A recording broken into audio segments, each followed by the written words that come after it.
I mean, Paul's the guest. Makes sense for him to take it over. No, not this episode. 356 of the Gold Squadron podcast. I'm one of your hosts, Will. I was a robot in disguise all along, Hegwood, and tonight I'm joined by Marcel. Finished up work and getting napkins for dinner, Manzano. Wow, you guys were really just getting started. Heck yeah. We also have Ryan gonna visit the Cheeseheads, Staniszewski. Never been to Wisconsin. Usually don't have it's like just far enough to not want to drive, but too close to really not want to pay for a flight. So I'll have It's to on figure the, that out now. it's on the wrong Michigan, isn't it? On the wrong side of Lake Michigan, you are correct. Anyways. And we also have our special guest for tonight, Paul, and his swoopers, Heaver. Swoopers? Anyone? Get some I, games in. I want to What's swoop. a super? Star Wars Unlimited. I've been playing Oh. that a lot lately. Yeah, a person who wants to play Star Wars Unlimited, a swooper. Oh, swoop in. Play some Unlimited. There you go. Before we get to our headlines, my biggest headline is the GSP Patreons. Their largest group of supporters. It's what helps us do the events we do these shows we do. Everything can be traced back to those Patreons. So if you want to help out, plus get special channels on our Discord and shareable art from our past projects, you gotta check out patreon.com/Gold Squadron. Now, big headline just came out hours ago before this recording is Adepticon 2025. They plan early, let me tell you. But big news coming for Adepticon 2025. They posted it on their website that for 2025 it's going to be in Milwaukee. They have a article going up explaining that as much as they love the past event center that they've used, the Renaissance in Schaumburg. Schaumburg? I don't think there's an S in that town. But Well, it starts with an S. well, okay, you got me there. But they are growing, which is good, and essentially have just outgrown the previous convention center. So I have locked in dates for next year. So hopefully all of the great fun we've always had at Adepticon will just transition over to a different town than Milwaukee. Yeah, Quick for the opinions on it? international people. Yeah, I mean, it's for the local people, it's not that big a deal. Well, let me restate that. For the local people in Chicago proper, for like the 312 squad, let's say, for example, Sure. not that big of a deal. For the Chicago people that are like 5 minutes away, like for Babcock, for example. Babcock. Sure. Yeah, so if he wants to host a party at his place this time, it's gonna be like an hour round trip. But ultimately, it's not.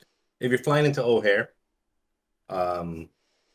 it's a comparable Uber ride from O'Hare to Schaumburg. O'Hare to Schaumburg is like 25-30 minutes. O'Hare to Milwaukee is probably like 45 minutes. So it's like an extra 15-20 minutes. It's not that far away.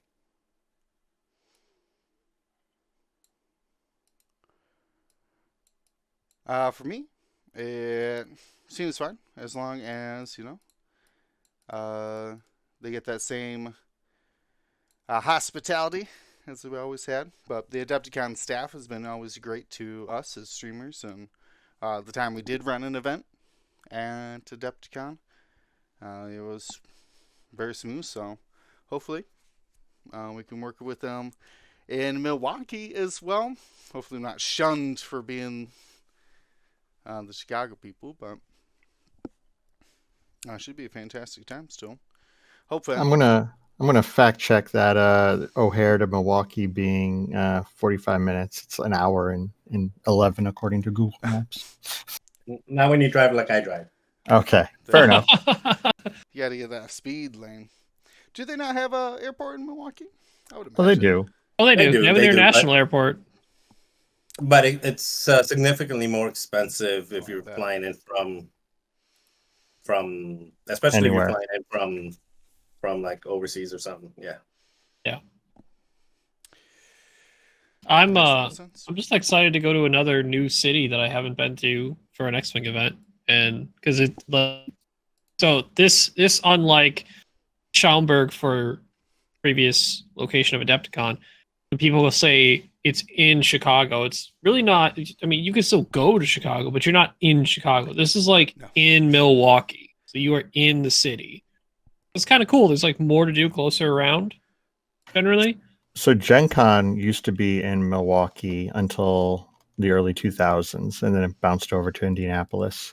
So I've been to Milwaukee a couple times when Gen Con was back there. Milwaukee's a nice. It's a nice city. It's there's plenty to do, plenty to eat, and I do say that, like, without having to jump on a car to drive to Chicago or an Uber or a train, Right. you get better options for for food, for drinks, for bars, for just hanging out in Milwaukee proper versus Schaumburg. So Yeah. I think for the out of town, for the people that are not having to wake up and cross the street to get there, it's going to be probably better overall. Yeah, and I just had to figure out, like I had previously alluded to, if I drive, it's 6 hours, which is only one more hour, but that's, more time I need to be in my car. I think for sure if I'm driving, I need to have a drive a buddy, a passenger carpool or something. I went to past 2 Adepticons, just me driving alone. Because otherwise it's like, well, I could just take a flight if it's cheap enough. Dude. But if I take a flight, then no more Worlds cookies. So yeah, I'd probably What if you a lot of people are gonna be very bummed about that one, I'm pretty sure. What if you just took a boat there? You Yeah, can technically take a ferry across Lake Michigan, but I'm pretty sure not only is it not actually any faster, it's not any more cost effective either. Probably not. You see all the Michigan people and all the people coming from Canada. You all should like charter a yacht and just See? do like a 4-day party to get to Milwaukee. An X-Wing party on a boat. I'm on a boat. Oh. Yeah. Nutano says the ferry only opens in May. I was gonna be excited. Yeah, too cold. Good That's freeze. fair. I've been on the lake. Yeah, we're going farther north. Okay. Yeah, we're also in March still, which could still be very, very cold. Fair enough. Still, it's exciting. Adepticon, known for planning early, so definitely start checking out accommodations if you plan to attend. Speaking of Adepticons, though, we have Paul on here. Paul, what's the best way to describe you, Paul? What's your how would you Human? describe your? Well, thank you. Well, that's fair. That's a good start. But I meant your X-wing history. How would you describe yourself? 3-time world champ. That's the Ubiquitous. thing. I guess. I don't know. That's I mean, I could true. be all braggy about, I can go like, let's see, national lot of- champ, a gonna couple say. system opens, world open qualifier winner. Basically, yeah, a bunch of. I've got all these like cool trophies. They're neat. Yeah, let's not limit it to just world championships. By the way. Yeah, because all the world Okay. championships were 1.0. So If there was ever a first class inducted into an X-Wing Hall of Fame, Paul Heaver would be in the first class. I would hope so. I've had a long list of wins and running events as well. I know you run help. Well, I don't know if you run it, but I know you do a lot of work for Nova. Yeah, I do the head judging for it. So Ah, yes. Josh and Patrick are going to be doing all the organizing, thankfully, because I hate that part, and I'll end up doing a lot of the on the ground judging. So it's going to be a good time. Everyone should go to that. It's going to be, whatever AMG sponsored event kind of thing is at the time. Like we're going to have it. So get your prize walls on and whatever else you want to get. Awesome I to was hear. able to attend Nova last year, and it was a great time. Would recommend.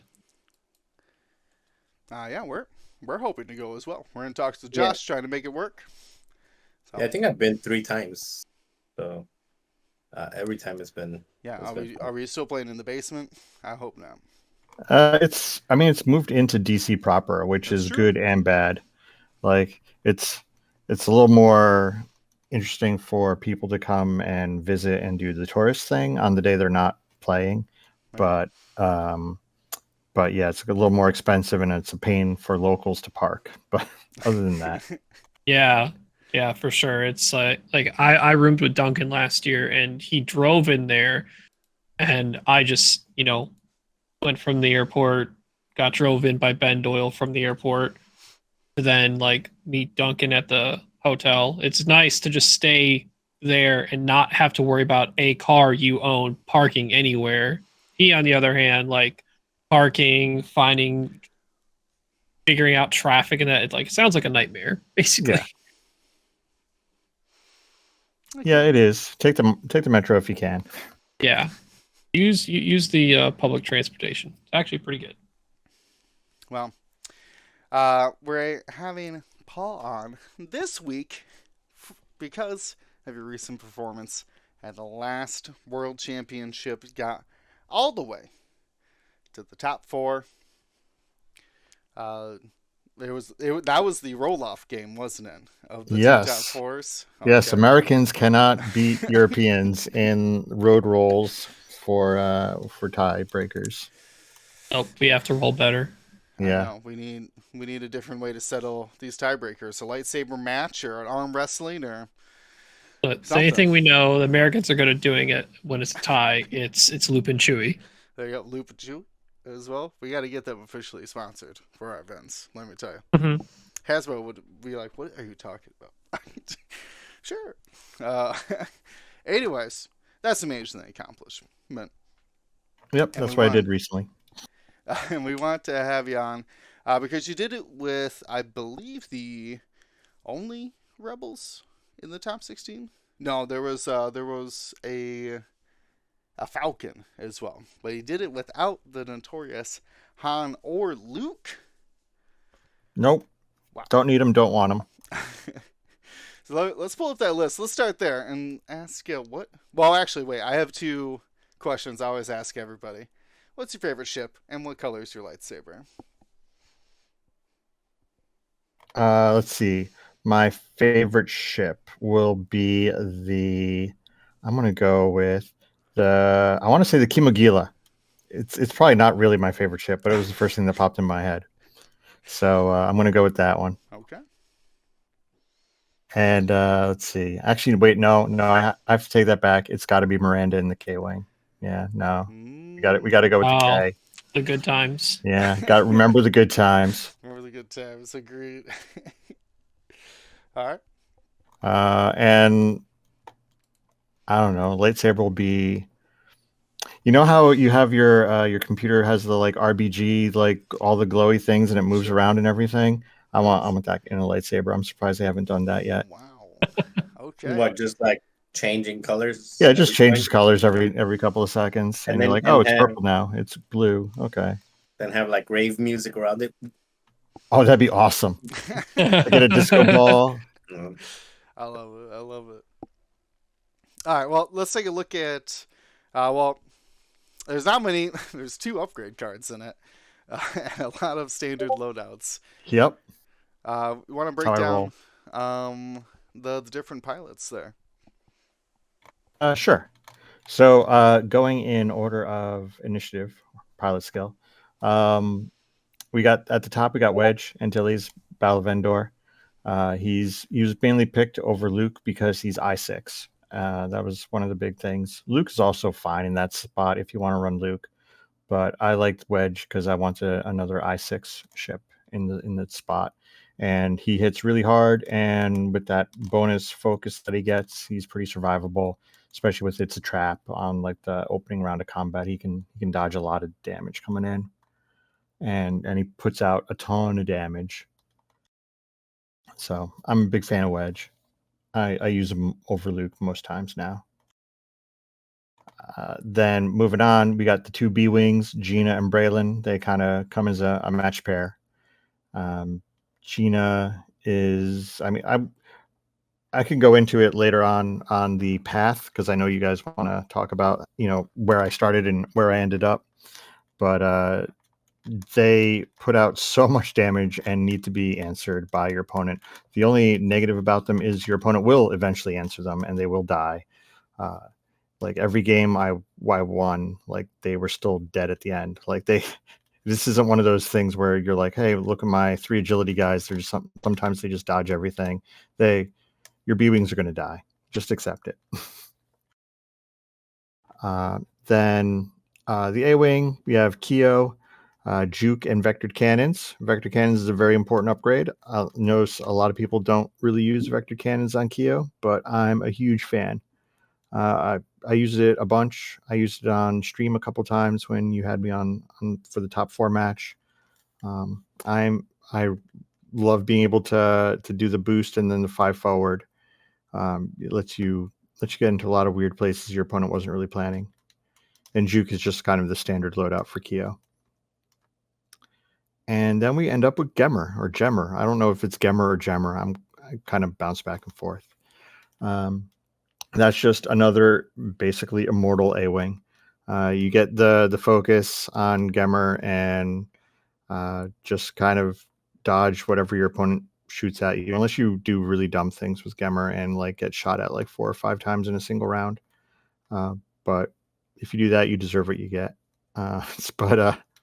But yeah, the precision tuned cannons, weirdly enough, for an I2, come up a good amount. Like usually at least once or twice per game, that someone just wanders into the where the cannons are pointed, and you get to be a real gun for that shot.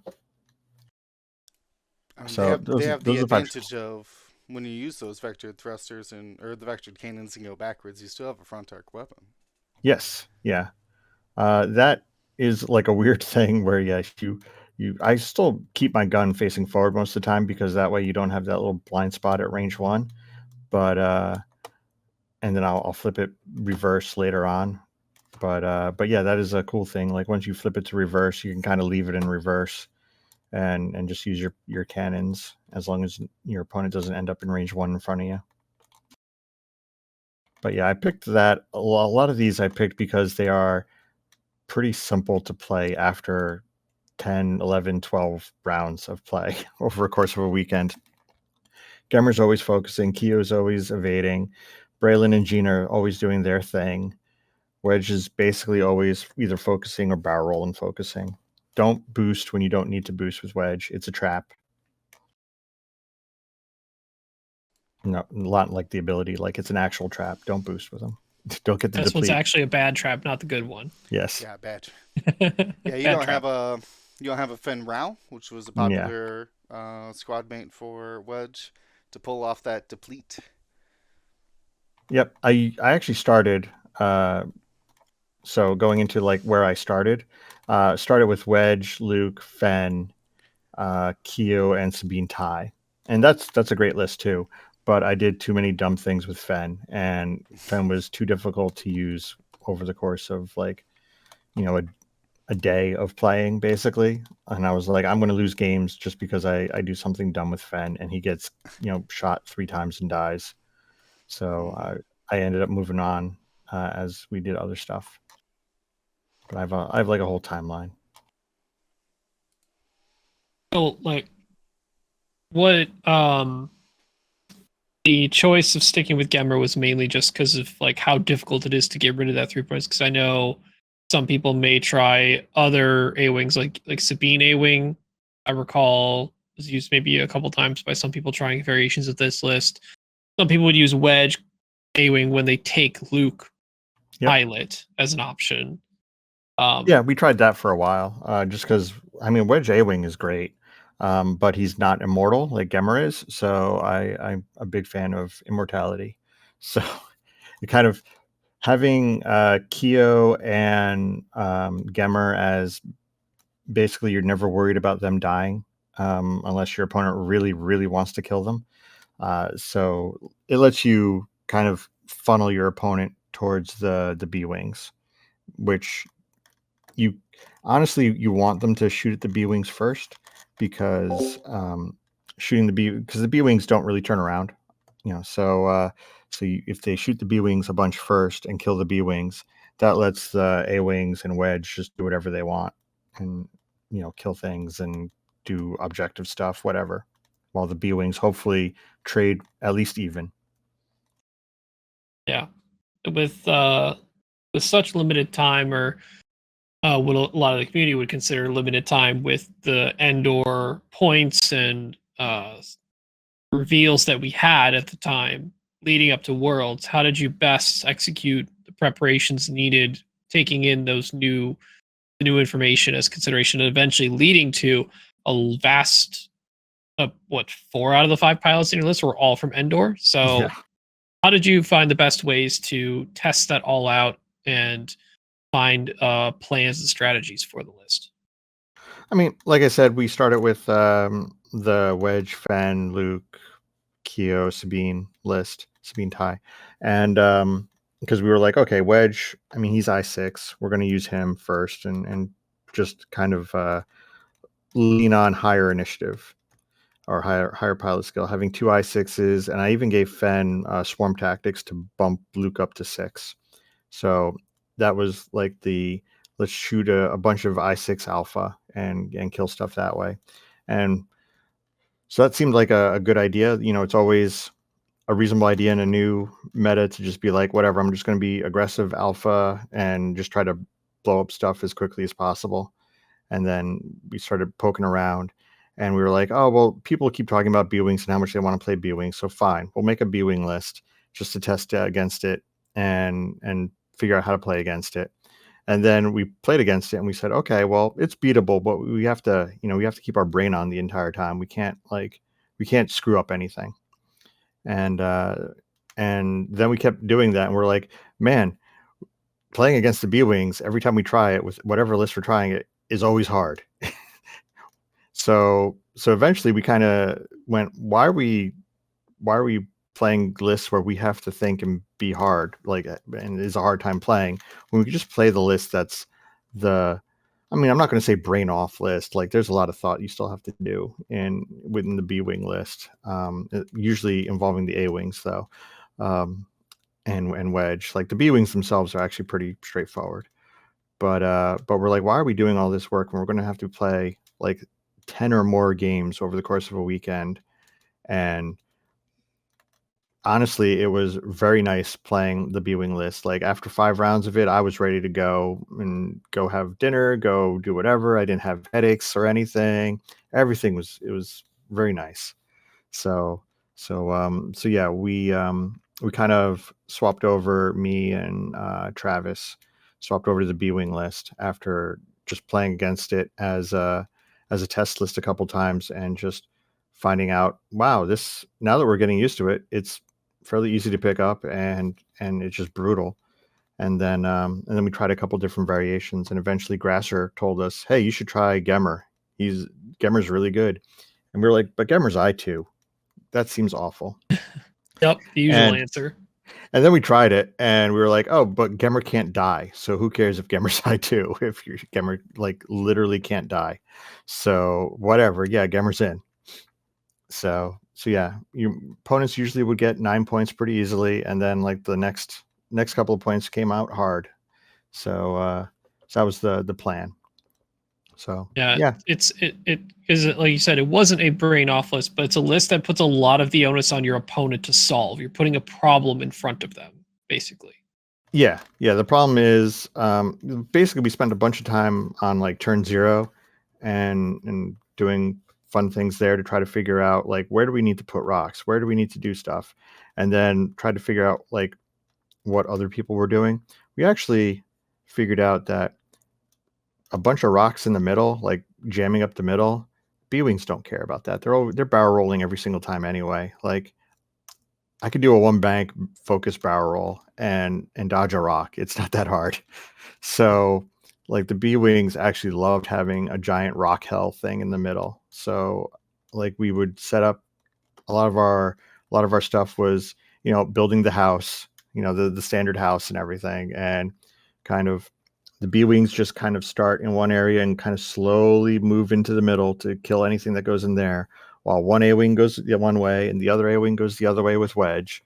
And like your opponent has to choose, does he want to worry about like a flanking A-wing or a flanking wedge in A-wing, and they almost always choose whatever, I'm just going to kill the B-wings. And I always felt bad whenever my opponent, I showed up with the cards and I'm like, okay, I'm running, all these BOE things and everything. And they're like, oh, what do the B-wings do? And I'm like, oh, you're not going to have a good time. Oh no. Well, during the either during like the practice or putting together the list or during the actual world itself, how what was your game plan for high initiative, mostly mag pulse missile, but I would say high initiative mag pulse and potentially even ion, with the SSP Vader throwing ions at I-6 and basically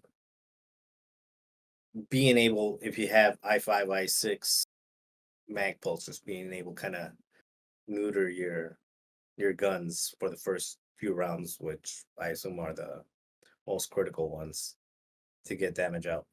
Yeah, I wasn't super worried about Magpul stuff because it's at I-5, and basically if Gina goes first and gets in range so that Malorus can like target lock and do Magpulse stuff, because usually Magpulse is like on an I-5 like Malorus, then whatever, Gina's shooting first and going to get a free lock, so she'll still get her missile off.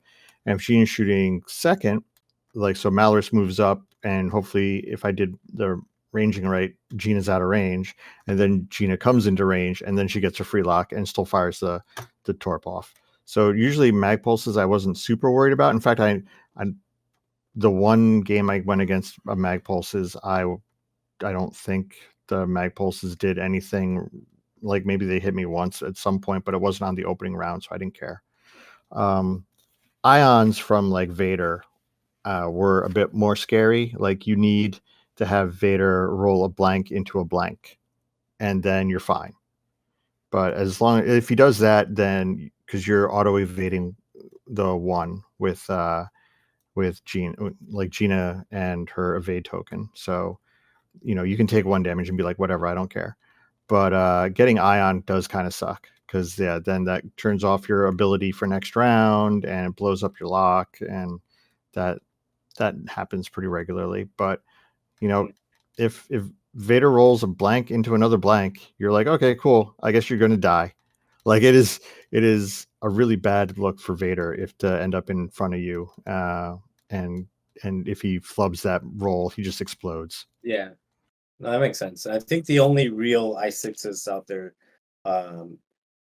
with Magpulse are Von Reg, Poe with the hard point. Somebody was flying that one, and Hera. Not Hera. Is it Hera? Hera A-Wing, yeah. Hera A-Wing, Hera yeah. A-Wing, yeah. So it's the Hera A-Wing, Von Reg, and Poe. I think are probably the only three that are rolling around with that. Yeah, but often they're not common. Yeah. Yes. Yeah, Malorus and Starter Vader are the only ones that we really practiced a bunch against. That's the other thing. You don't really have time when you're just picking up the list, to practice against everything. So we just practiced against a lot of the major things and just said, well, I hope if we run into scum or separatists, we figure it out on the fly and just do the usual stuff and we'll stumble through it. Going into that a bit, how did you feel about your major matchups that you were prepping for? Everything was really strong, honestly. Even the games that I lost, like against the Republic, Arc Heavy List, when we tried it, um, honestly, when we tried it, it was on TTS, so games finished because even though you were in bump hell. So, and then usually you start out behind a little bit, but then you kind of catch up. Um, but yeah, those were honestly probably the hardest ones is against arcs and stuff. But that's again why we built Rock Hell in the middle for most of our games. But then yeah, then a lot of my games against Republic didn't go as well as I was hoping. But that was probably the hardest list. But I guess since Republic made 3 of the top 4, they're probably the hardest list for a lot of people. Mm-hmm. Yeah, for sure. Otherwise, like every other matchup is very much. I'm not going to say in our favor or anything, but is very much a winnable game in that, like, you put forward the B wings and you go, can you solve this problem? And your opponents, if they make any kind of even minor error, a lot of times Gina can just erase something, and Wedge can do awful things to people, and he closes out games. And yeah, like it's very punishing for your opponent's mistakes, and your minor mistakes are pretty forgiving on the list. Yeah, because one mistake by them and they take a 2 torps, or they end up in a bomb they weren't expecting because of the side drops or Yeah. things like that.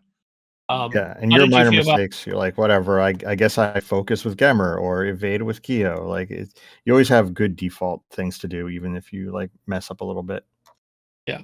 How did you feel about each scenario for the list? What felt like the best, the worst, the stuff in the middle? I So I'm terrible at playing chance engagement.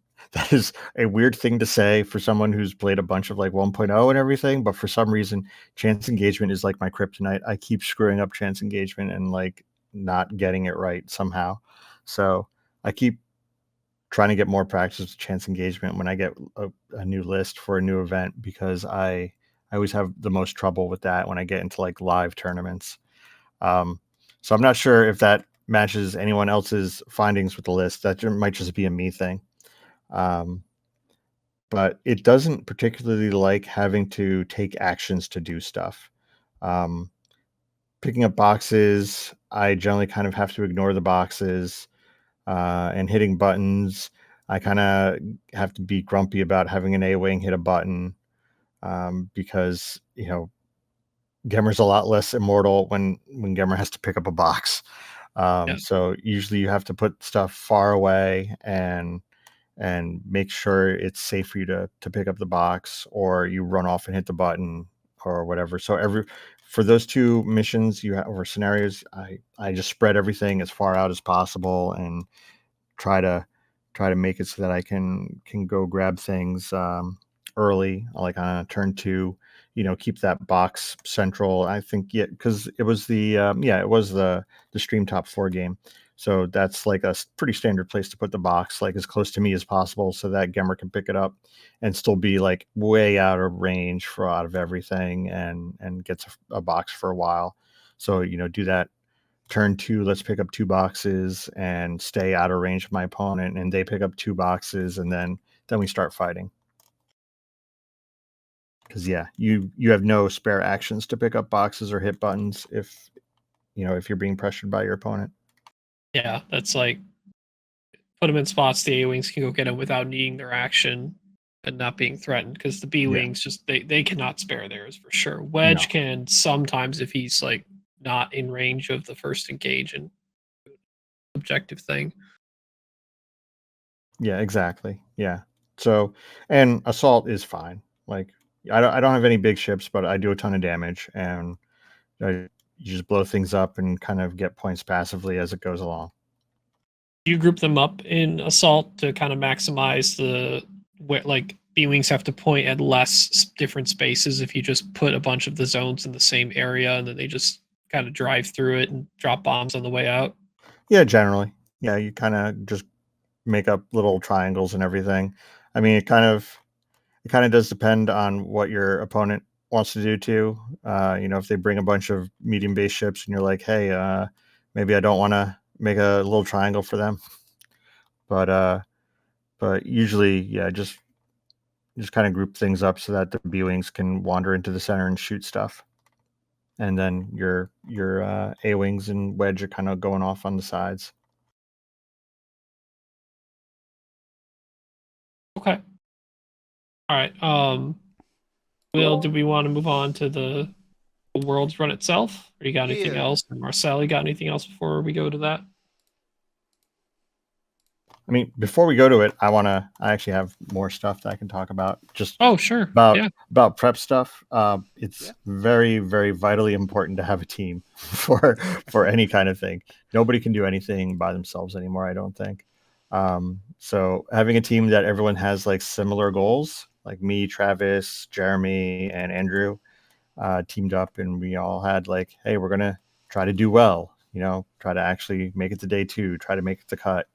And we're gonna, and we all get along and don't like have ownership, or like not ownership, but we don't have like, no, you're wrong. This is my beautiful precious list. Like we went through lists and tried them out and got really into that honeymoon period and threw them away as soon as they started losing to real things.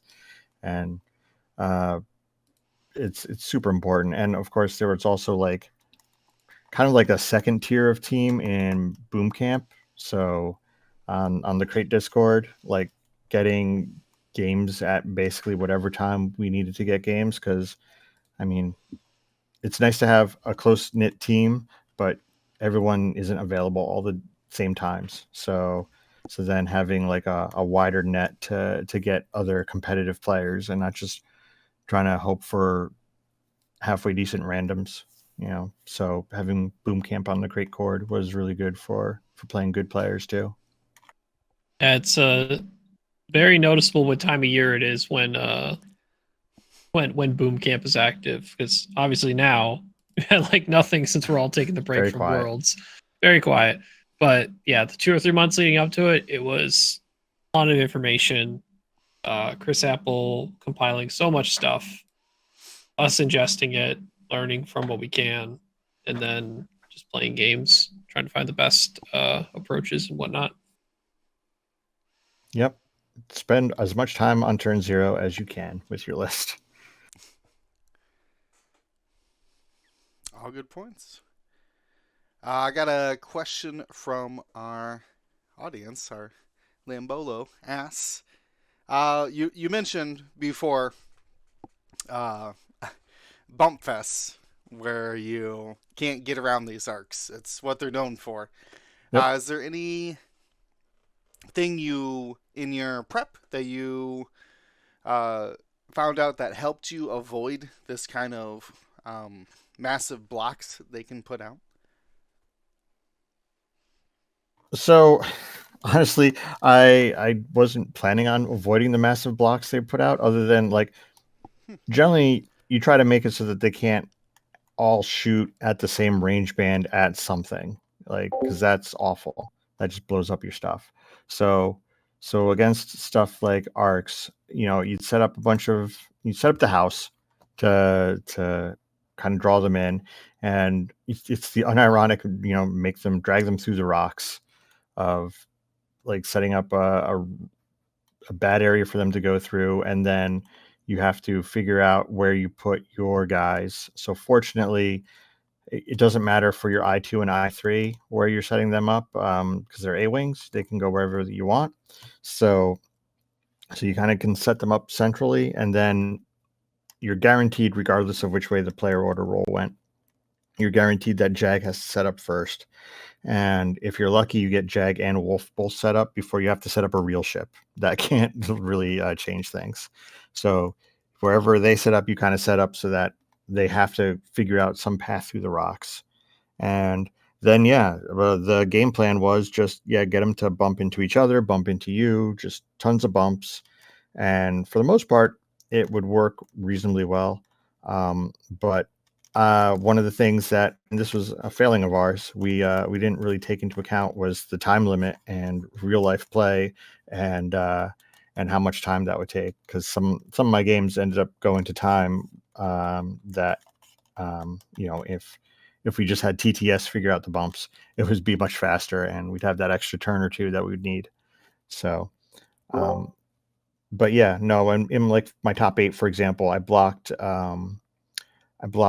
oddball on a rock and bumping into a fellow friendly ship. So, he took like 2 damage from that, and then didn't shoot and just got lit up by everything else. And that like kind of helped me turn the tide on that matchup.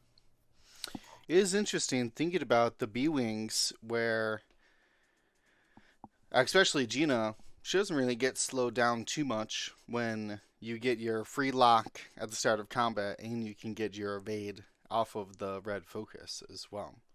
Like, she still gets all of her modifiers even if you run into her. Same way with Wedge. In my experience, I was like, I'm going to block Wedge and I'll stop that advanced proton. It does not. Nope. So I could see how being block resistant could be an advantage to the list then as well. Yeah, you don't care about blocks at all for the most part with the B-Wings. In fact, it just means there's one fewer ship that's going to be shooting at you with a good shot.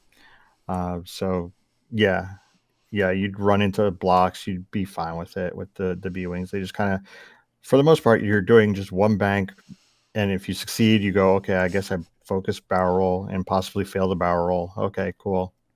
And you just keep doing that until your B-Wings die. I think the only other question I have before we get into the matchups was the homing missile. Obviously, there's proton bombs on Braylon, but he also brings a homing missile. Did you ever have the opportunity to take advantage of that? The homing missile wins the award for the least used upgrade in that list. Yes. Okay. I used it.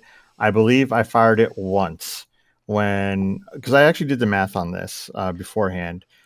You should fire the homing missile. Let's see if I remember it because it's been a couple weeks. If your opponent has no tokens but 5 agility dice, like they're range 3 through a rock with no tokens, sure, that's when you fire the homing missile.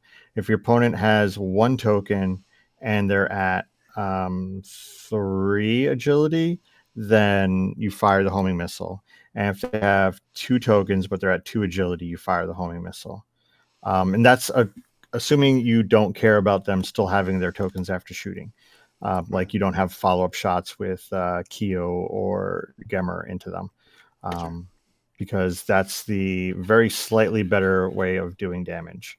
But if you have more shots coming up, obviously you would prefer to just burn their tokens, or if you want to, mess up their shots if they shoot after you. Sure. But yeah, homing missile, I fired it once. Did it work? Did they choose to take the damage? Yeah, they took the damage. Oh. Is that what you wanted them to do? I mean, I want them to have me roll 4 dice and do a ton of damage, but like this is on average, the 1 damage is more than my 3 attack shot was going to do. So 3 attack primary.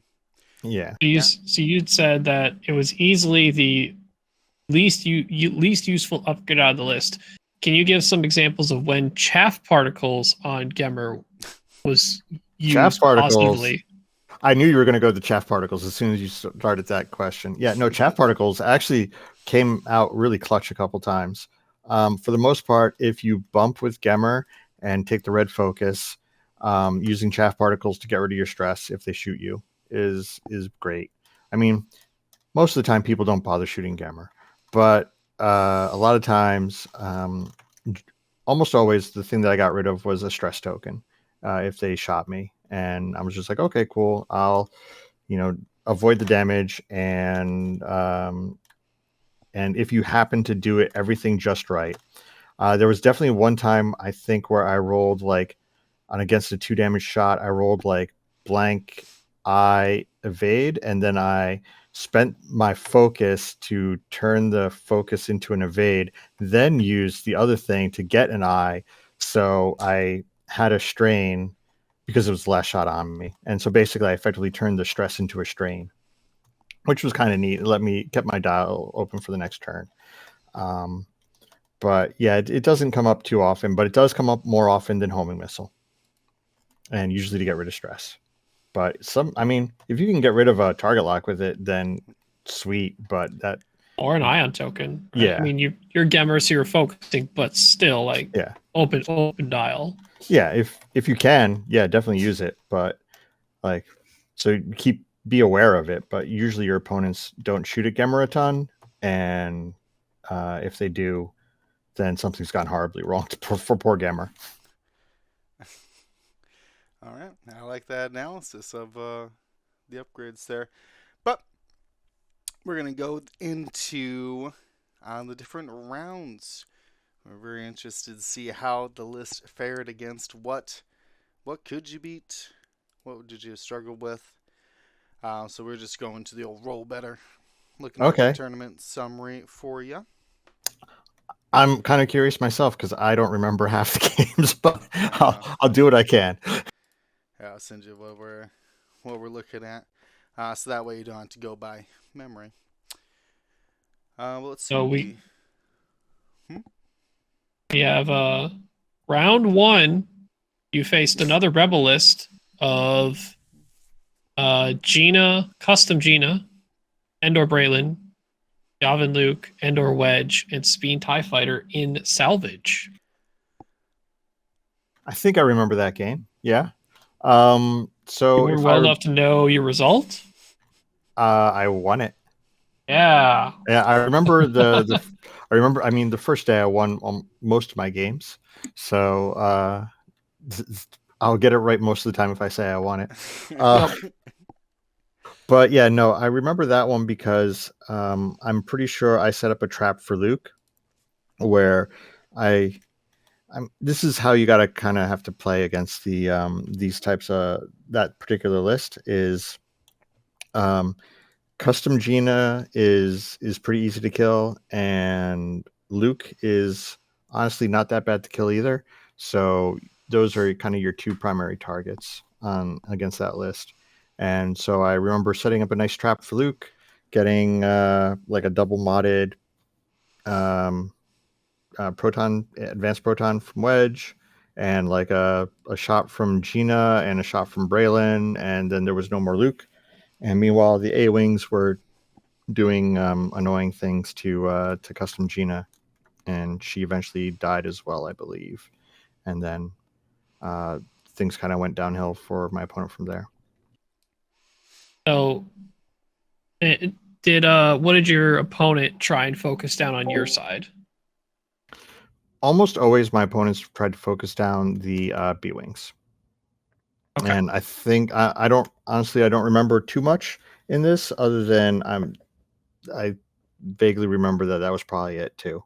I think Wedge took some shots too, because that's the other thing that people try to kill is they try to go after Wedge. That's actually, if you talk to Boom, one of the things that he says is against the B-Wings, one of your big plans should be, what are you going to do about the X-Wing in the list, if it's Luke or Wedge, whichever one it is, because like you can't just let it hang out until the end of the game, but you can't ignore the B-Wings for it either. So you have to have some sort of plan, either like, hey, I'm going to kill one B-Wing and then I'm going to pivot to the X-Wing, or like, or if your opponent makes a mistake and ends up in a dumb spot with Wedge, which I've done that a couple times in practice, then you just go, okay, free Wedge, and you take him out. But yeah, usually it's either kill 2 B-Wings or kill a B-Wing and Wedge as the first 2 things they like to do. Yeah, one of those nets you 9 points, one of them's 10, and it's kind of surprising how much that does matter. Yeah. Well, especially being that, I took an I6 off the board versus an I4 B-Wing, right? Because Gina's probably the one ship that goes the most. Oh, yeah. Yeah. Always. Okay. Gina dies. Every game. 5-point B-Wing. It will die eventually, but it is going to hurt back. Yeah, opponents get so demoralized when you're like, I'm focus evading at range 3 and with a reroll, and after all their shots, Gina's like, okay, I took 2 shields. Cool. Yep. Definitely very different for that custom Gina, like you said. She'll take real damage from those A-wings at the start, and just eventually will take some big swings after you've cleaned up Luke. Yep. So for round 2, you went up against your LSO list against Raz in Scramble. So it was your going back to try and take out your former children, basically. Yep. I was like, oh yeah, this I know how this list works, and yeah, just make the central rock hell and drag them through it and blow up stuff as much as possible. I went against so many Republic lists over the course of the weekend, but yeah, I honestly don't remember a ton about this game, other than it was kind of the textbook. Let's blow up arcs as fast as possible, and I think avoid, because Padme is no longer a proton torp Padme, so you're like, okay, no, not anymore. Yeah, Padme is much sadder now. If you had an ideal arc you wanted to take out, which would it be? I like killing Jag because you can initiative kill Jag pretty easily, and Jag also is the enabler for the maximum damage for everything else. Yeah, pinning those locks for Wolf and then getting double mods for himself back, as long as friends are shooting from the side. Yeah, and you just accept the fact that Oddball is going to take a couple crits away, and usually that means Oddball's the second target because Oddball's taken like 3 shields, and by the time you kill Jag, and you're like, okay, fine, I guess I'll blow up Oddball. Did Anakin get any? When you're looking at Anakin giving that ion threat against Gina, similar to the SSB Vader, I mean, obviously can't do it at range 3 and be as easily more modified, but was that a concern you had to play around? Did you try and threaten Anakin at least a little bit with something to deter him from hitting Gina with an ion? Nope, because Gina's immune to Anakin's ions, because he's only rolling 2 dice attacks with ions, and you have an evade token, so you don't care. Oh, you do, because if he gets a crit, it just is an ion token. Oh yeah, you're right. You're right.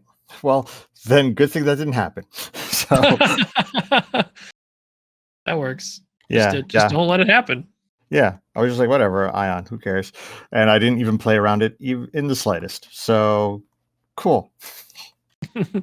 Dodged. Will, you want to go into game 3?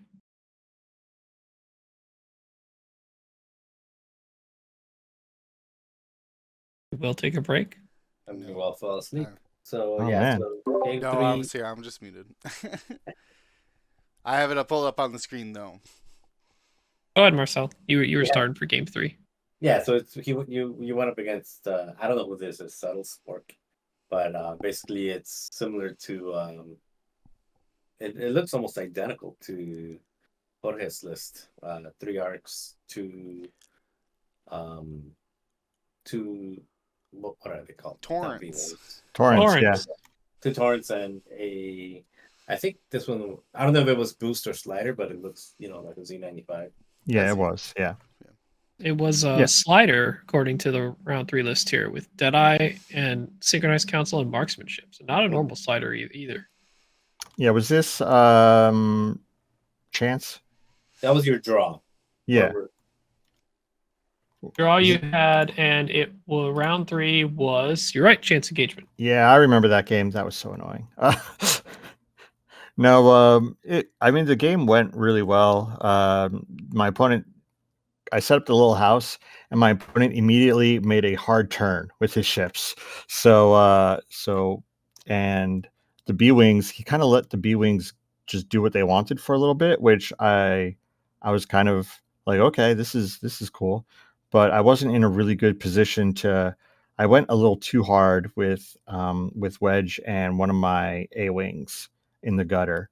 So when he did the hard turn that I wasn't really expecting on the first turn, and he started kind of setting up like this arc conga line going into Wedge and Keo, I think it was, then I didn't really have too many good outs for them to go. So they ended up in a kind of a bad spot.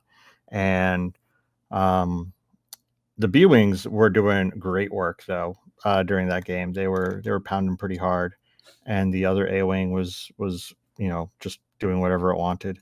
So that was pretty cool. But yeah, I went a little too aggressive on the first turn with the other guys, and they kind of paid the price by kind of stumbling right into the kill box of the arcs because I didn't really have any place else to go, and so it was just whatever, do as much damage as you can before you die, and it ended up we got we got the same number of points of kills and same number of points of center, so it ended up being a draw, then unintentional draw.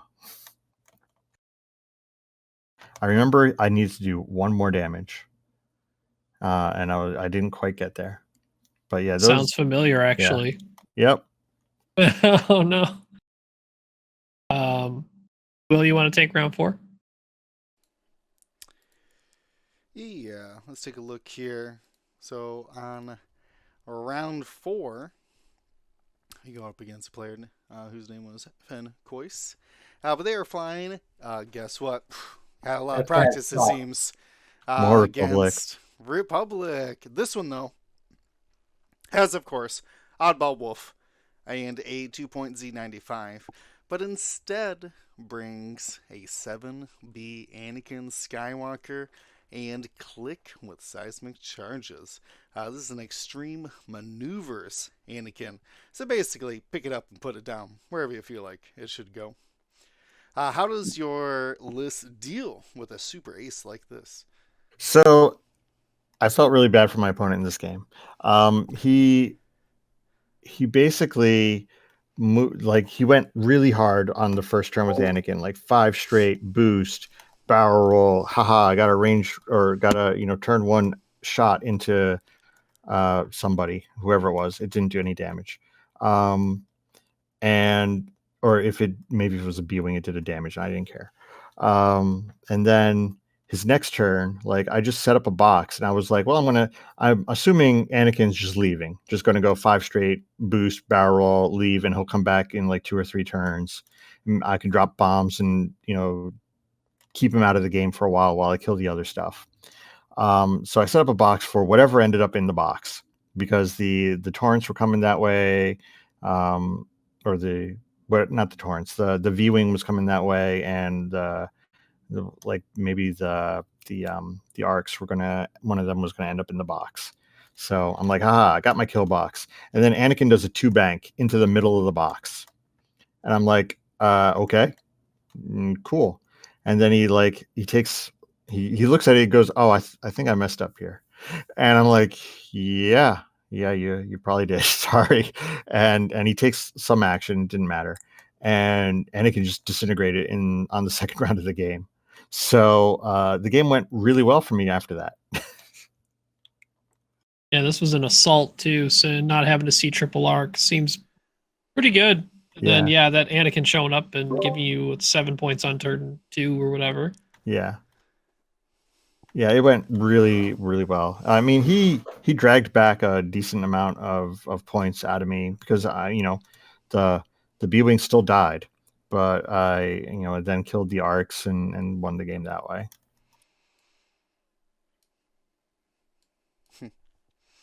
All right. Well, sometimes.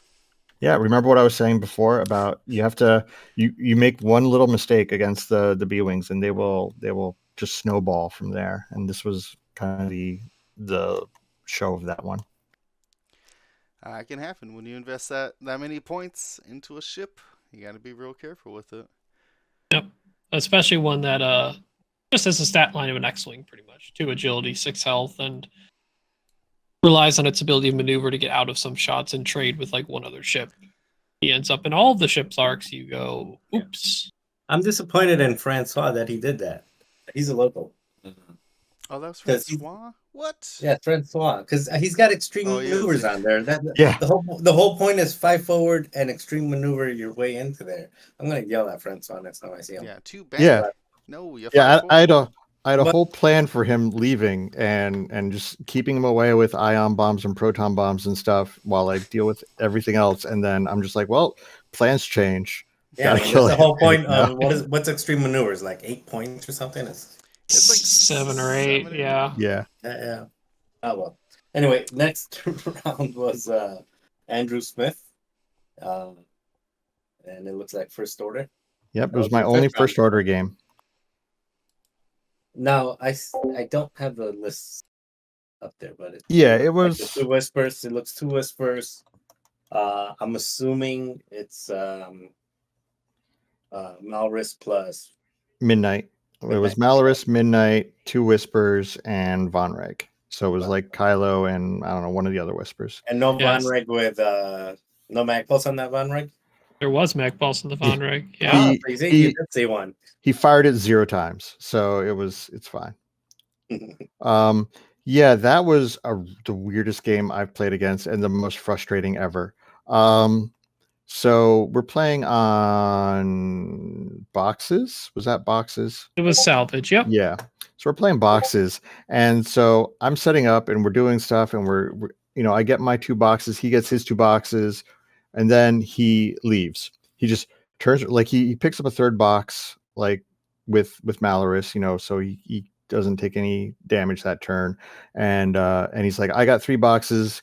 My opponent's got 2 boxes, and his first orders guys just turn around and bail. and I'm like, I was not prepared for this. And like, Kylo goes running off into a corner. His other ships go running off somewhere else. We ended up at the end of it. We played a lot of rounds. I don't even remember how many rounds we got in, like 8 rounds, something like that, before time was called. We each got 3 points of ship kills because he got one of my A-Wings, and I finally at the end killed one of the I think it was Midnight, or yeah, I'm pretty sure it was Midnight. I eventually ended up killing. I managed to figure out, and the Midnight was right at the end that I killed it, and I was like, oh my god, this is so annoying. I'm not killing any of these like 3 agility ships that are just running away from me this entire game. So I mean, that might be a plan too, if you can, is just run away from the B-Wings and they aren't going to catch you. Yeah. When you would show up, don't. Yeah. Complete opposite of what 7B Anakin did. Yeah, it was the most frustrating. I told my opponent Andrew, I was like, this is the most frustrating game I've played this entire day, and it ended up being the most frustrating game the entire weekend, actually, because like, oh my god, I just could not get those them in decent shots in arc or anything. They just kept running off. So yeah. Yeah, this was also the second Whisper was Whirlwind, but there was no quick draw around. It was just Midnight with Swarm Tactics enabling that, but there was no targeting synchronizer that we commonly see with quick draw to enable the shared lock at I6. So Whirlwind just had to lock by itself, I'm pretty sure. Yeah. And that's what Whirlwind did, but yeah, it didn't, like, Whirlwind didn't do a ton that game, other than, because all the ships are running away. So he didn't get a ton of shots off. He eventually killed an A-Wing with Whirlwind, I think, but when I went for a block and missed the block, and then Whirlwind just shot me, my really badly wounded A-Wing that he was trying to concentrate on. At this point, you're at the end of day 1, and you are 4 wins and 1 draw, not a loss yet. Yep. So we did the math, and we were like, okay, so if you're 7 wins, 1 draw, and 2 losses, you make it. So I'm like, okay, I got to go 3 and 2 tomorrow. Especially since I, with my strength of schedule at that point was going to be pretty high. So like if I go 3 and 2 tomorrow, I will make it. And if I, go anything worse than that, then yeah, that's bad. But 3 and 2 seems reasonably doable. And spoiler alert, that's what I did. Did the bare minimum. Yeah. So move on to round 6 scramble against a scum list. 1, 2, 3, 4, 5, 6 ship scum with normal Lima. Okay, Lima Kai makes sense. Dirge makes sense. Arlee's other Y-wing. Okay. Boss C. Okay. Paylob showed up. Paylob. And an Ahav showed up. Very not normal. Yeah, that was a fun list to play against. So basically what ended up happening in this one is all of them hung out in from my point of view, the left gutter, and kind of came down kind of slow that way, because Paylob's not racing along, and the Y-wings aren't going crazy here. So he's just kind of chugging along over there on the side with basically his entire list. And what I ended up doing is kind of coming at him from a few different angles, and he eventually turned in on the B-wings, and we exchanged shots, but like Paylob was kind of my primary target there, just because I didn't want to lose any tokens, and also Paylob's worth a ton of points. So I wailed into Paylob with a ton of damage and destroyed Paylob pretty quickly, and then like worked on, I think, the Y-wings and Bosk, and like kind of took them out a little bit. And I remember at one point he got a B-wing down to a low number, but then B-wings can be surprisingly squirrely when they're down to like 1 health or 2 health left, and they just go like 3 straight focus barrel roll and evade, and like they're not where you planned them to be probably, and they just leave for a little bit. So that worked out for me pretty well. But yeah, going on the I honestly didn't practice this list. Whatever, I'm just going to set up a box and kill whatever the biggest threat is in that box, which gets me the most points, and that was Paylob. Just a side question. And how many evades did you typically get off with your B-wings? Like evade actions, or just rolling it naturally evades, or no, like the stress to free evade. Oh yeah, you generally would start that on the opening round of combat. You'd get your free evade there, and then 2 rounds later you do it again. Like if you have the ability, use the ability. Yeah, but I'm saying that they typically lived long enough to get it 2-3 times. Not 3. Usually twice. Yeah, generally you wouldn't lose both guys over the course of 3 rounds. So yeah, it would usually at least one of them would get to use it twice, but yeah, sometimes both.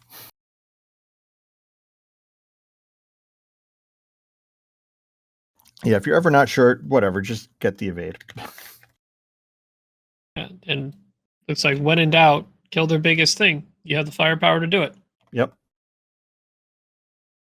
Will, you want to take round 7? Yeah, this was a fun little game. So yeah, I remember this one. We set up, I set up the A-wings in the middle, and then he kind of spread out his ships a little bit more than I expected him to.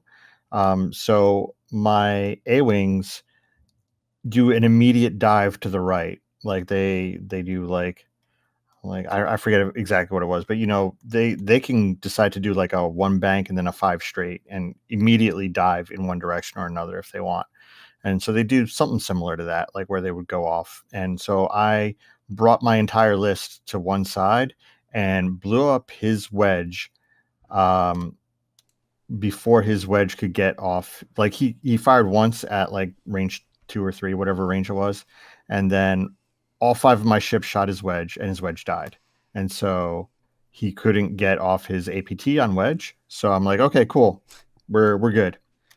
And then the next round, I basically kept that box because he had wedge and Luke next to each other. So I just kept the box kind of facing Luke, and Luke got in the box, and Luke died. And then I think I lost lost wedge or something at that point. So yeah, just being able to be super nimble with the A-wings and kind of make your opponent think you're going in one direction and then going hard in the other direction, just winning the fight. Helped a lot there, because I remember his A-wing was out of the fight for a while because his A-wing was kind of doing like kind of coming in from a flank thinking, my A-wing was going to get into a like dogfight with it or something. And I was just like, no, we're going hard at the X-wings and going to blow them up. And so, yeah, I ended up winning that one too. So at that point I was like 6 wins and a draw. So I'm like, oh, this is easy. I just have to win one of my next 3 games. That shouldn't be a problem. And then it got harder. I would imagine so, getting this late in the tournament. So we're on to the bane of your existence and chance engagement for round 8. So this one was against your first resistance list. Yep, 5-ship resistance. Yep, looks familiar. Yeah. This might have been the version you were closer to, but yeah, it's Azori, Elo, Jess, Lulo, Temin. Some of the more particular things that aren't the normal choices or the ones you have a lot of flexibility on. This is a Swarm Tactics Elo, probably paired up with Jess. Jess probably M9ing Lulo, I would assume, since Elo has Predator. And then we have a pretty standard Temin, standard Zori, standard Lulo with shield upgrade and heroic. So yeah, I mean the list flies fairly straightforward. Temin takes one flank, Lulo takes the other flank, and the other 3 ships fly in a block formation towards the center. So it kind of is similar to how my list was working. I'd have a center block and then 2 flanks. I made a slight mistake with Braylon there and ended up getting into range 3 of his list when I thought I was going to not be in range 3 of his list, and Braylon just disintegrated. So that was a problem. Because just died from the range 3. Yeah, died in the range 3 engagement. No. No, it was really bad. Either he died or he ended up so low he got initiative killed next turn. I forget which it was. It didn't matter. But yeah, no. So funny story. So I said, hey, I'm going to barrel roll and target lock on whoever it was, Temin, whoever was in front of me. And I was like, aha, I'm going to barrel roll. I'm going to target lock. I got the bullseye here, so I don't have to worry about, getting the extra stress or anything. When realistically, since I barrel rolled into range 3 of all of his where his other ships ended up, because they then moved at I5 and all ended up at range 3 of Braylon, I should have just been like, hey, you have whatchamacallit, that thing you love, Ferrosphere. You have Ferrosphere paint, and I'm not in your bullseye. I'm just going to take a target lock on you and get a free stress that way because I'm a B-wing and that's what I want. Yep, so don't even have to barrel roll. I should have just, instead of barrel rolling into the bullseye so I could ignore the Ferrosphere and get killed, I should have stayed farther away and just target lock from there to get the free stress. And if I did that, I think I would have ended up pulling out that game. But I gave away Braylon for basically very little, and much like my plan is to capitalize on a minor mistake of my opponent and then snowball from there. That was my opponent's plan, and he implemented it better than I did. Yep. Going into the matchup, like what was your ideal target priority? Whatever he puts in front of me, but I like killing Temin just because I hate Temin and I want him dead and out of there. He's flanking him by himself, so if you do the ranging better than I did, then you can kind of catch Temin without too much support from his friends, which, because he only had shots on Braylon, if I remember correctly there. So if Braylon didn't roll into range of the 3 other ships in the block, then I would have been able to shoot Temin with a bunch of stuff and take very little damage in return, and then hopefully snowball it in my favor. Yeah, that one, it stung a little bit. I was like, oh man, I screwed that one up. Yeah, it is something to get used to when people trying out the B-Wings, that there are weird corner cases such as Ferrosphere where you can actually weaponize an opponent's upgrade to your advantage because you want to be stressed anyway. You don't always have to barrel roll and just take the lock and take the stress, and you still get your end result. Yep. And stay away from his joust block while you pick off one of the flanks, and yeah. All right, very cool. Well, on a positive note, we're going into a round 9 win, which I think you're saying is your goal. Get in Yep. 7-1 X, whatever. Well, 7-1. Yep. 2. 7 wins and a draw. Yep. This was Dragoon Kane, and they're bringing another Resistance squad. So you had a warm-up game. How did that affect going into this one? Well, this was a slightly different one in that it had.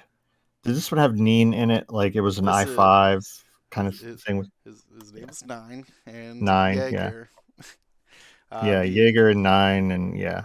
So 2 I5s, filling in the 3x plus 2 slot there. So this one, my opponent kind of spread out a bunch, and we got into this weird matchup where we had a bunch of ships that were spread out, and like some of them were just barely in range 3 of each other, and some of the so we couldn't do any focus fire on the first round of combat. But that kind of worked in my favor because my ships are really, really good at ignoring a single shot coming at them, and the Republic or the Resistance ships, like they end up taking a bit of damage from the single shots, especially if the single shot is like a proton torpedo. Right. So yeah, I remember doing just peanut buttering damage across the list, and then next round things got really scary as we all just kind of slammed into each other, and things on both sides started dying, and then bombs started dropping, and Wedge was just tapping into things and killing stuff, and it started to snowball in my favor finally, but it did take a little while because the higher initiative Resistance there was better able to initiative kill things. But getting that first round of peanut butter spread damage made it a lot easier to seal the deal and kill off stuff. So I was really happy getting that win and being like, oh, good. I'm guaranteed to be in regardless of what happens in the next match. Although we did a ton of math to make sure I was correct that I'm guaranteed to be in regardless of the results of the next match. Oh, well, that's good. So the next match didn't mean anything at all. Just goes up against more Galactic Republic. It was against Jorge. Yeah. It was. Yeah. He did really well. I did offer the draw at the table against him, and he did the math to realize that if he took the draw, he'd be eliminated from the cut. So he did not take the draw. So smart move by him. And then he played me, and I started doing some funky things there, like not playing the way I'm supposed to. Like, you know how I was saying, hey, take the 2 B wings and run them towards the center, and then have the 2 flanking units, like the 2 flanking. Like, I started doing weird things in these later on matches and not following the plan. And then when I'm complaining afterwards, I'm like showing the pictures of my turn zeros, because I took pictures of every turn zero and I'm showing them to like Jeremy and Travis and Andrew, and it's like, well, why are you set up like this? And I'm like, I don't know. It seemed like a good idea at the time, and it was like, no, go back to basics. Set up the way our turn zeros were. Don't try to figure out on the fly weird new turn zeros that obviously were not working since I ate a pair of losses in here, and especially against like arcs and stuff. You can't really mess around with arcs. And yeah, so this one ended up being a loss. Jorge did a really good job of taking out my stuff and getting into the cut there. And then I find out later on that if I beat him, I would have let Nathan come into the cut, because I would have knocked him out, and then poor Nathan was at number 17. So I felt really bad about that, but nothing I could do about it. If you had the choice, ignoring the players flying the list, if you had to just look at Jorge's Republic list and Nathan's Empire list, which would you have rather let in? Ooh, honestly, that Empire list is probably a worse matchup for me than the Republic. It is very hard, the double 7-point list to get enough points to win. Yeah, clarify for audience: Jendon, Rack, Tomax, Deathfire. Yeah, it is. That is a very hard list against a good player. That was what Jeremy was playing, and he did a really good job with it. And every time we did a practice match, I was like, man, this just feels awful. I can't get there. But I didn't want to play the Rack Jendon list for Worlds because, much like what I was saying earlier, it is not a completely not an easy list to just pick up and run with. Like, you got to get a lot of rack time in beforehand, and Jeremy played rack a ton before this, so he was able to just bring in Jendon without too much difficulty. Um, but yeah, no, I didn't have a ton of rack time. I played rack at PAX and did very poorly, and decided that rack is not for me. So, but yeah, if you get nothing else from from that little talk for the last minute, then yeah, try out your rack Jendons and do well, because it is actually a really good list, and it's very hard for any opponent to play against. Don't worry. Modern preview into next week. We do plan to have Jeremy on, and he can talk about it. Neat. Nice. Oh, but so your end of day 2, you've done it. You've made cut. What you end up like? So how did you guys celebrate a little bit the rest of the night? Did you like go quickly get food, then go to bed early to make sure you had enough sleep? What did you do? So our tradition for making the World's Cut is to go to a pizza place, get pizza, and talk about the first round matchup and what we need to do, and not go to any of these big parties that people are having or anything else, because the objective is to win the first round matchup. So we got to a pizza place, the 4 of us on the team, and ignored everybody else, and the 4 of us went off by ourselves and went to a random pizza joint that's not like the standard one that everyone goes to, and had some pizza and went over both Jeremy's and I's matchup, and like how are we going to play against it? What's the target priority? How are we going to, what do we care about the most? All that stuff, and turn 0 against it, all that stuff. So we formed the brain trust and figured it out, and it worked out well for both of us since we both won our first round. I do recall you guys trying to get a hold of me because, for spoiler, Paul ended up facing a 5-ship resistance list. Yep. And I seem to be the I think I was one of the only people between Boom Camp and you guys to even play it enough to bring it, whether they find a person finalized bringing it. So you were our subject matter expert for 5-ship resistance. Yes.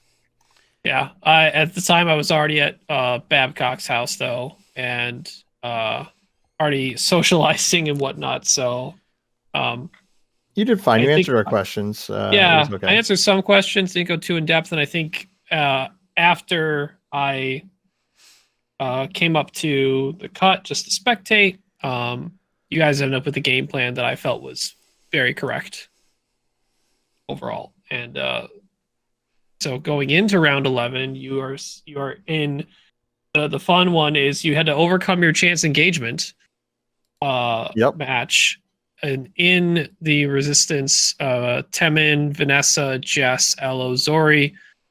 So no Lulo, but you do still have the Zori. The Zori has a mag pulse missile, not a plasma. I saw that Zori and I was like, thank God you have a mag pulse missile, because that is meaningless. I don't care about your Zori. You can't do any real damage with Zori. I'm just gonna sure, do your mag pulse, do a point of damage to my guys, and it'll be after the important ones fire for the most part. So cool. Was your target still snap in this one, or does Vanessa change that a little bit? A little bit. Honestly, it becomes whatever X-wing I can get the best shots into, because their X-wings can be pretty squirrely, these T-70s. So whatever I can set the box up into and blow up usually is the important one. You kind of know that with Zori that you know they can't really go any place too crazy. So like Zori's not running off and doing anything too wild. So yeah, it's basically just kill whatever gets in front of me. And Player here, Roberto Mendez was actually one of the few 9-1 players as well. yeah, So he you did were really well. the 15th seed, he was the 2 seed. Yep. Yeah, he basically was the other like he only had one he only had one loss going into the final round against Duncan, and that's when Duncan conceded to him so that they could just leave because Duncan didn't care anymore. He was 9-0. So yeah, he ended up getting second seed out of that. Yep. But yeah, no, it was a good game. I don't remember exactly how anything rolled out, but the basic plan was, just stick to the basics. Like, I have my standard picture of turn 0, and I showed it around, and I was like, hey, this is a much better basic turn 0 shot rather than any of the other games that came before that. I was much happier with it. Yeah. You also called it, what we've called it, some of the community calls it, you ended up creating the Thunderdome, correct? Yeah, good old Thunderdome. Or any of the audience who's not aware, the Thunderdome is basically making that range 2 circle of rocks around the middle. So what that does against those T70s, which they're generally pretty good at, is cycling them in and out. So you approach from different vectors because the only ones who care being next to each other are Zori, Jess, and maybe one other. And then when one of them takes enough damage, they cycle out through whatever openings are available. So it's harder to finish them off because they have the speed to leave, especially ships like Temin who could still boost and then focus, or Jess who gets the additional rerolls if necessary, or just the ability to do a fast speed move and do a focus barrel roll.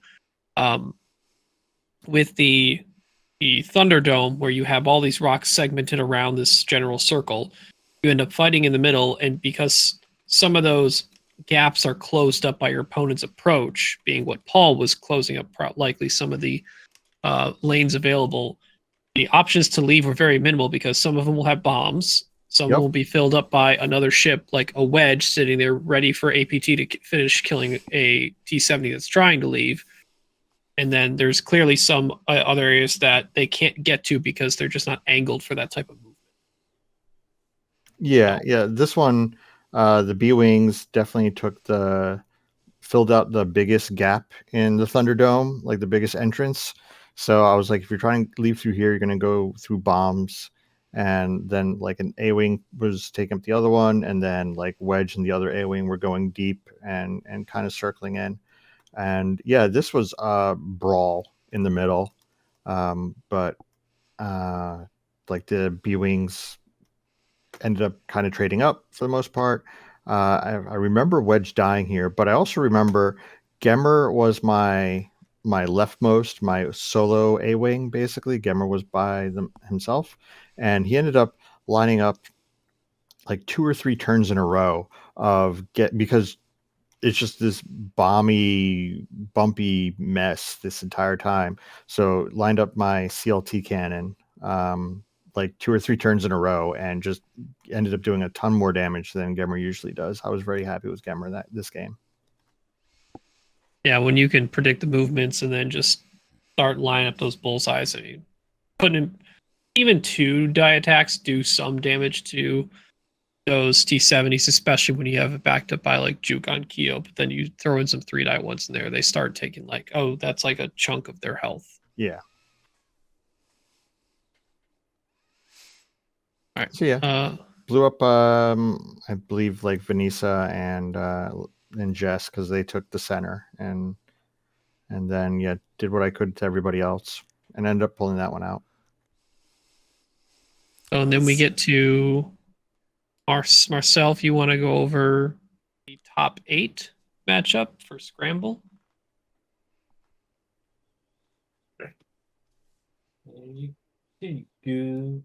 So that would be against the the Chancellor. How do you pronounce it? Yeah, yeah, it was and Andrew.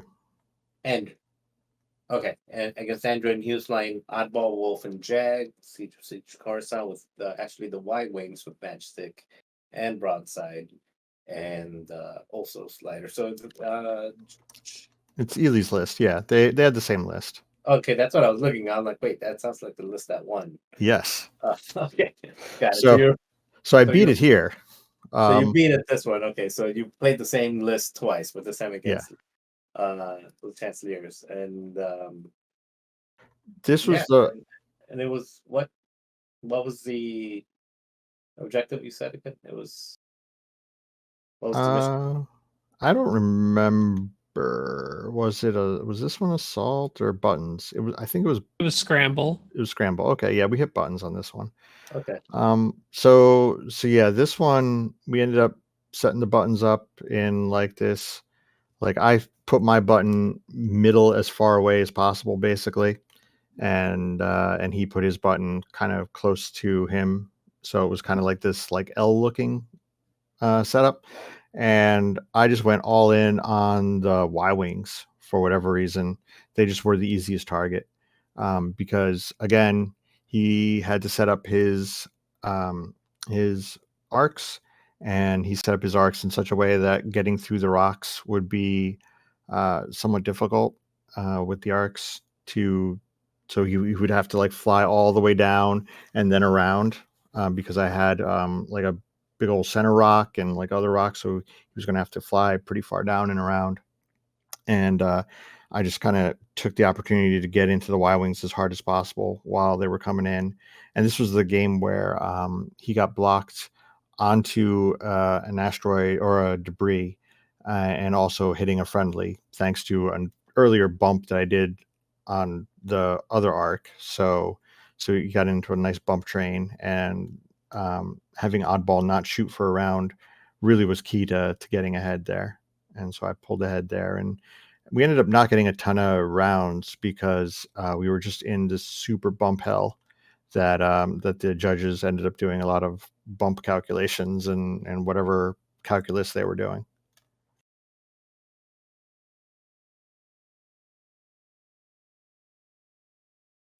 It can definitely happen. Anytime you got arcs on the board, the maneuvers get pretty tight. Yeah, I was gonna say I don't know how much because we're gonna go talk about the top four, which is again against silly with the exact same list. So maybe just jump straight into that one and then talk. Or is there anything like distinctly different? Not particularly. It's the same setup that I did on the top four, and Ely actually, like, I really loved when he just dove on the debris with one of his arcs on like the second turn of the game. I was not expecting that, and I was like, that's a trap. You're trying to get me to go all in on that arc that got onto that debris. Like, oh no, because he obviously landed on that on purpose. And I was like, okay, well, I'm not going to fall for the trap. I'm, not going to barrel, because I remembered when I barreled my Braylon into range of other things and got him killed. So I said, nope, we'll stay over here. We'll keep to the plan, and we'll try to figure this out later. So, yeah, no, that was a really smart move by Ely in the top four to land on the debris on purpose, and then just do a 3 straight off of it the next turn, and just dive in and block up everything and kind of be a pain. So that ended up working out really well for him, obviously. And he did a weird thing with the Y-wings, and they basically stayed out of the game the entire time until like late in the game. Like, he didn't take any risks with them. So and just kind of leaned on the arcs to do as much of the work as possible, while the Y-wings just kind of pick up some boxes and wandered off. So it was a really fun game, and I just need to do one more damage, or have one more turn, or roll one more good thing on the final roll. Yeah, I think a lot of ones. We had, if I remember correctly, Jag was close to his end or somebody's end of the board, and you had 2 ships pointing at it. Yeah, I had Wedge I had Wedge with Predator and Focus, and I had Keo with an unmodified shot, I think, because I had picked up a box. And he had Jag with 3 health left and a focus and like nothing else. And like he had to get basically Wedge with Predator and Focus got 3 hits because of course he did. And so he needed 1 evade there. It was range 2 and he got that evade. And then on Keo's shot, I rolled only 1 hit, and then he dodged that 1 hit and managed to survive on 1 health. So I was very sad about that. I'm still wondering if the right choice was to take like a target lock or something with Keo instead of picking up the box and just give up the box, and just be like, because the reason why I took the box was I'm like, well, if I don't kill him, then I have a 50-50, so it cuts my odds down, so that of losing by effectively cuts the odds of losing in half. But if I picked up the target lock or something for an extra die mod, then I give up the chance for a draw, which is the 50-50, but I increase the chance of a win. Yeah, so but that's when you end up rolling a blank into a blank, and then you just lose straight up. Yeah. Were both shots at range 2, Keo and I think Wedge? Keo's was range 3. Yeah, Keo's was range 3 because I rolled 1 hit and he rolled 1 evade. All right. Yeah, your probability of doing 3 damage was about 35%. So however you want to figure that out from there. But at least according to Gate of Storms, putting in Wedge with 3 die focus Predator against a 1 defense focus Jag on top of Keo's 2 die attack that adds a defense die. Okay, 35% chance to do 3. Okay, well, good to know. 42% to only do 2, and then the rest of the ends are like 10% ish or less. Yeah, I hit the 2. So you hit the most common one. Yep. And then lost the roll off because Americans cannot win roll offs. So because Grasser also lost a roll off that day, and of course we remember Andrews last year. Yep. So we have to get better at road rolls. That's the American practice for next year is road rolls. If you said if you opted to not take the box with Keo, you would have done what action? Probably a lock. I'm not sure. I don't remember if I had a force point or not at that point. That's the only thing that I don't. I don't think you did because if I recall, because I watched that you think you spent it the previous round, but you didn't sideslip the next turn. You just did a regular maneuver. Yeah, that sounds about right.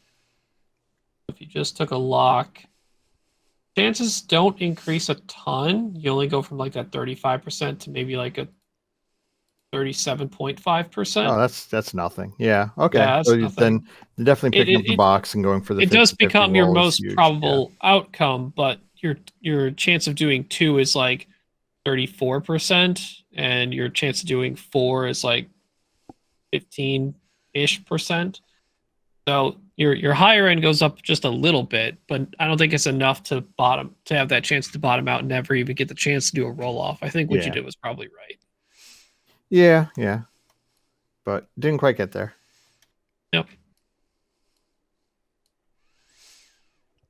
But I thought the game was very interesting to watch too. Like we tied on 21 points at time, and it was a lot of stuff died. So I'm hoping we kept things interesting for the viewers. Oh, it was a very fun game to watch. When I watched that one, we were sitting down, and there was a good like front row of us in front of one of the TVs, where when your Wedge did that 2-turn on Wolf to get his APT out, as soon as you did the lock focus with APT and are about to roll your 5 dice, we all did the new crack shot or like marksmanship. The finger guns, yeah. The finger guns that kind of erupted as a funny thing during Worlds. For people who don't know, Paul, what game was that? Was it like a Swiss game? You did that, I think.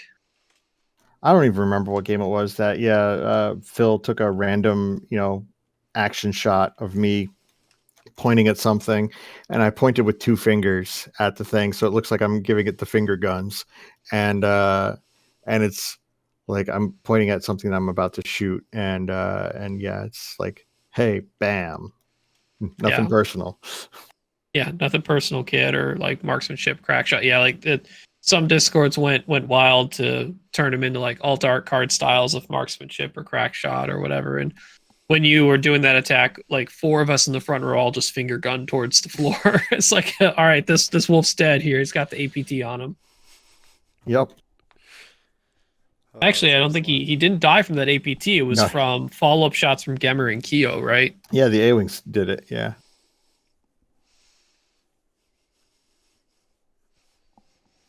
The A-Wings pull a lot of weight in that game, in any game. Yeah, they're really good. No, the vector cannons are a huge part of it, actually. Like being budget RZ2s with those rear arcs just increase their chances of contributing. So you make it all the way to top 8. You got a bunch of those extra prize tickets. What'd you go home with? I went home with, I got the Legion roller thing, like, because I like the art on the Legion one better than the X-Wing one. So I picked up that Legion one. I got a bunch of, like, a couple dice and a bunch of the like alt arts. Like, I got all the cool ones like Suntir and Dooku and all that, and Yeah, all the SL alt yeah. arts, yeah. Yeah. Good stuff. That's pretty cool. Still, I only got to top 4, but still an amazing accomplishment. Definitely added to the long list of accomplishments you've done in your X-Wing career. Yeah, I was happy with it. I mean, there was 400 unique players in the Worlds events. So that's to be in that top 1% is still a great accomplishment. Yep. It was a good time. Oh. Go ahead, man. Yeah, was there anything else Marcel or Will want to ask about specifically for Worlds for Paul before we move on? No, I don't think specifically about Worlds. I think we can jump to what's next. It was very, very well covered. But yeah, going forward, Paul, with the Rebels, being as someone who put a lot of time into it and played it at Worlds, if you where do you see Rebels going from here? We have Endor made its splash into the Rebel faction. This question is more so excluding future points update. Where should people be looking in the Rebel faction? Is it just B-Wings and Wedge and just run with it, or like what are some potential spots that you could see some evolutions occurring? I mean, it's a fun list that has a lot of answers to every, like, not answers, but you're in every game. So, like, I'm super happy with the list. I'd play it again, and keep going. Like, if there was another like serious event coming up, like now for whatever reason, I would go and play that because it's really good and super fun and looks very thematic on the board. Like, it's great. That's a big part too, right? Just thematic on the board. 2 A-Wings, 2 B-Wings, and an X-Wing. Yeah, it looks great. Oh, and with the likelihood of future points updates coming in the future, what do you expect to see nerfed or buffed or adjusted in the Rebel faction? Man, I'm not sure they need to do much nerfing or buffing of the Rebels. Like, they hit Han already, which, like, he needs to get hit.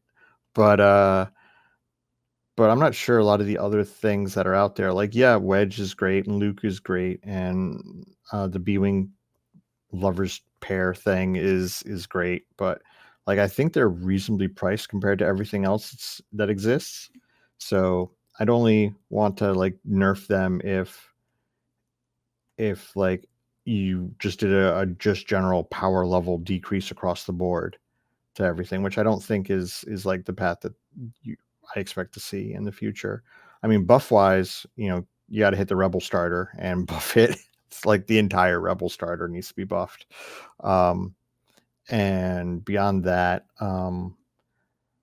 like there's little onesie twosie ships here and there that, you know, you could use a couple points of loadout or like something. But I think the arcs. What do you think about the arcs? Are they yeah, comparable? you don't see the arcs much at all because they're not very good compared to the arcs in like Republic, for example. Do you think it would be likely to see maybe not adjustment to those 5 or 4 point ships, but maybe like the low end? Like, is Keo too good at 3? Is Sabine too good at 2? You take your hands off my Keo. But so as someone who I didn't really get the chance nor decided to play Rebels for most of this year, I'm just now getting to like play with that because I'm basically playing your list because I also really enjoy B-Wings, but I just spent so much time with Resistance. It was hard for me to just not just dump all that time and just say shove that away and let's move on. Let's try some like a month before Worlds. Maybe I wish I did, but I don't know for sure what would have happened. But I'm very excited to run B-Wings, and side slipping is very cool. Yeah, I tried fun. Keo for like the first-ish time with the vectored cannons and whatnot, Juke, and it was very fun to side slip with stuff.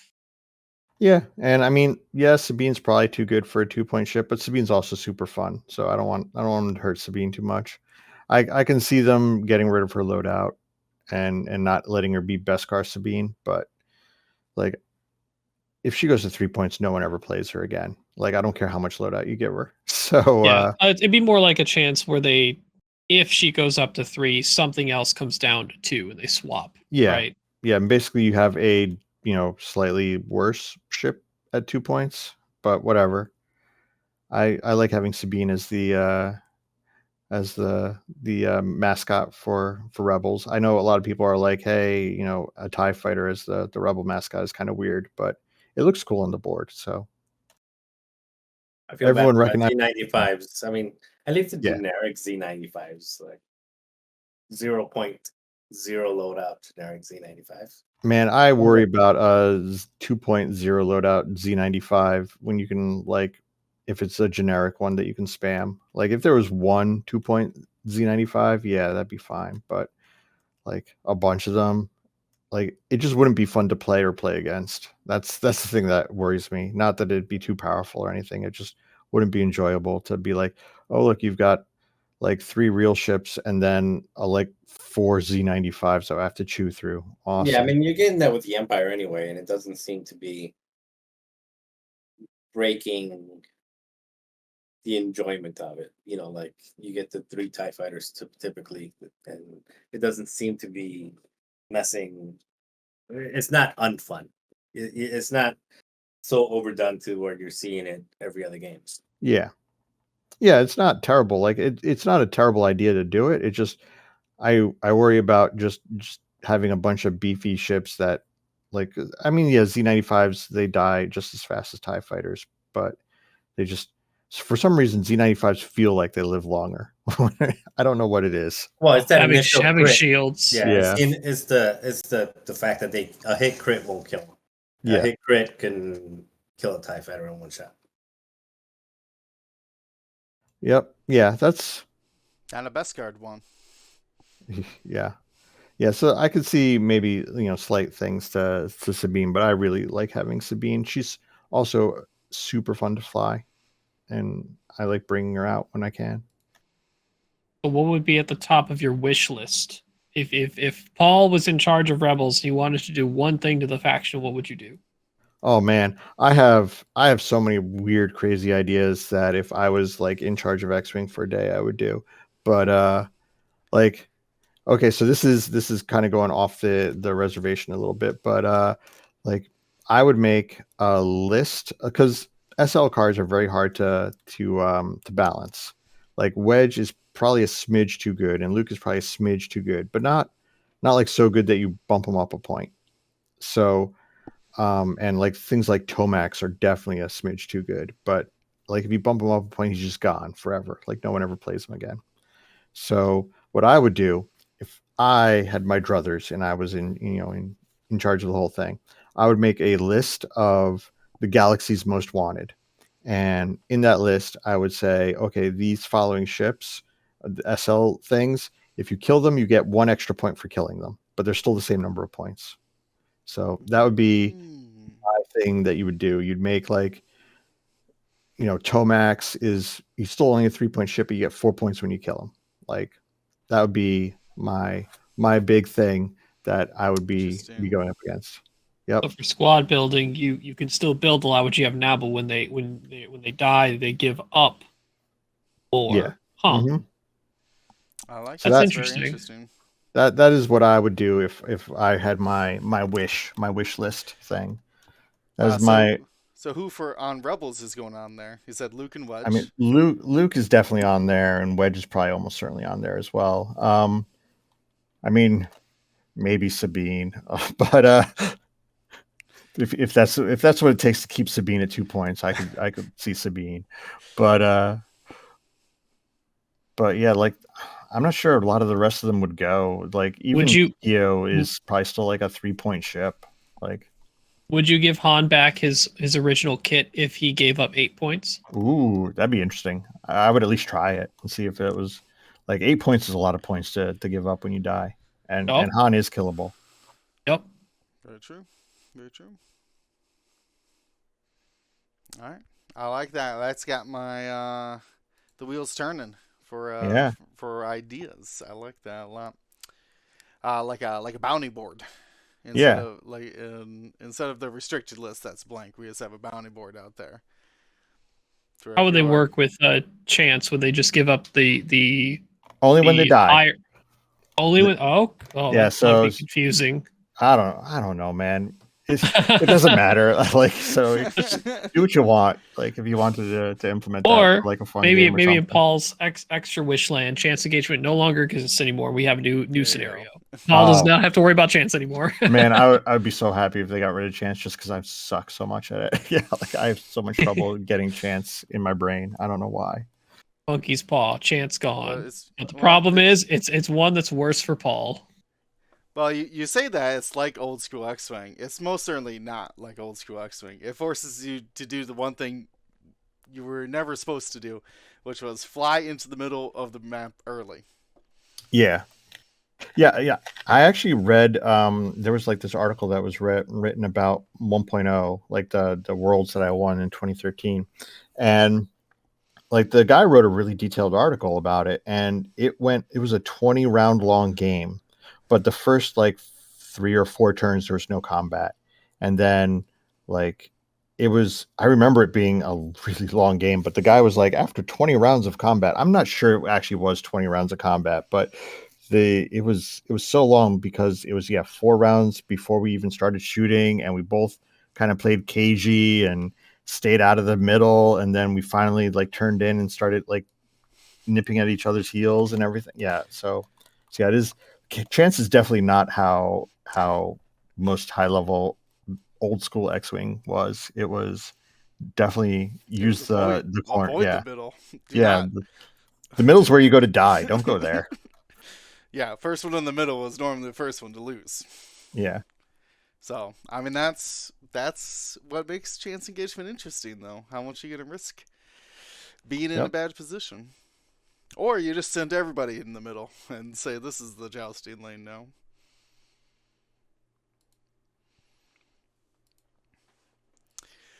Oof. Well, it's exciting to reminisce with you, Paul. Looking over your different matches.